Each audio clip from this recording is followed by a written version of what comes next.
stopped me. He stopped me right in my tracks. They're working on the GED. They have to have a certain amount of points, at least 245 on each subject. The answer would be right back up here in that paragraph.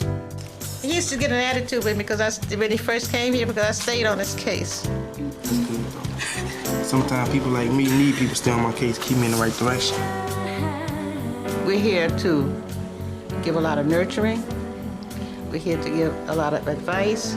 We have a shoulder for them to lean on when they need us. Some of them have very, very bad or very harsh lives they have led. And we sort of listen. What you're old enough to do. When I see my kids come in here and yell and scream and say, Nana, I made it. And they come and want to hug you and say thank you, that's when I feel good. That is an accomplishment. 40% of fourth graders can't read at grade level. 10.5 million American families don't know where their next meal is coming from. And far too many children suffer from neglect and abuse. Foster grandparents have a special role in the lives of our young people. They use their skills and experience to support our most precious resource, our children.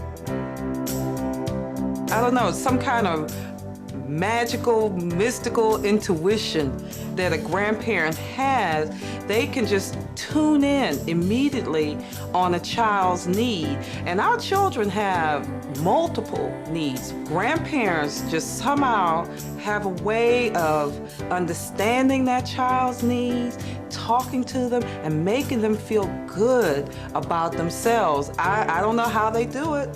Fourscore and 7 years ago, our fathers brought forth. I am a foster grandmother, and I work with sixth grade kids. And it's just to help them with their reading and their comprehension and help them when they stumble over their words. That means when somebody, it's like when they're clapping. I have a lot of mistakes when I read, so it's good to have somebody help me read. I'm getting better. I'm getting better grades in school and stuff now. When my kids were little and I was little, we had grandparents and aunts and uncles and everything around, but the kids nowadays don't have that. Being a foster grandparent helps me to pass on to future generation the joy of reading. It gives me an opportunity to take my talent and pass it on to the kids. And I love them all. They're all my kids. That's why they call me Grandpa. I've been a foster grandparent for 17 years, and I work in a group home with the ages of the boys from 15 to 20. Years ago, I had a problem with drinking, and a lot of people helped me. And I said that, well, when I got my life straightened out, I said, I'm gonna give it back to the community. Briefly, what I do, I go in, and as you would say, counsel the boys. Their background is from broken homes. Sometimes at home, when the father's not there, that's a problem too. They don't have a man to go and tell the problems to. Good morning, Grandpa. You know, great. All right. When the one has left and called me back, I said that I'm doing all right. Thank you very much. That makes me feel good, make me feel that I did something for him.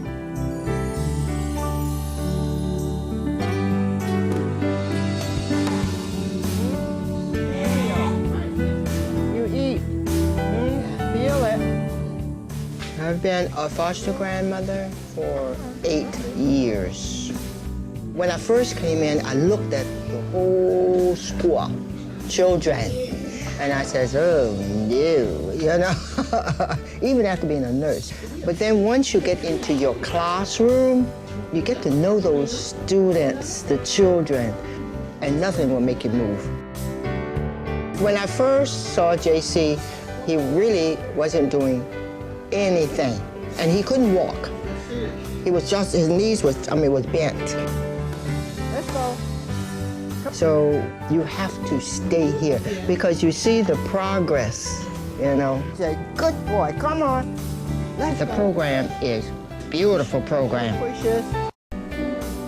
Why stay in your house when you can go and put a few hours taking care of a little child, which without you probably would just sit?